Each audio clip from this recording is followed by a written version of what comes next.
ایران میں جاری احتجاجی مظاہرے 26 صوبوں کے 78 شہروں تک پھیل گئے، جہاں مظاہرین اور سیکیورٹی فورسز کی جھڑپوں میں ہلاکتوں کی تعداد 19 ہو گئی۔ انسانی حقوق پر نظر رکھنے والے خبر رسائی ادارے HRANA نے اپنی رپورٹ میں بتایا کہ فائرنگ کے واقعات میں 50 سے زائد مظاہرین زخمی ہوئے، جبکہ ایرانی سیکیورٹی فورسز نے 909 افراد کو گرفتار کر لیا۔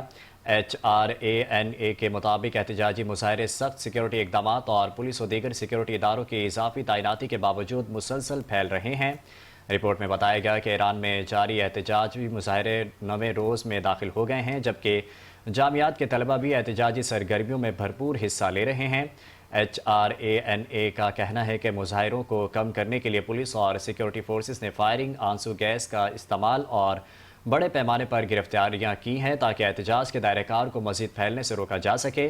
ادھر حکومت نے احتجاج کا دباؤ کم کرنے کے لیے عوام کو آئندہ 4 ماہ تک $60 ماہانہ الاؤنس دینے کا اعلان کر دیا ہے۔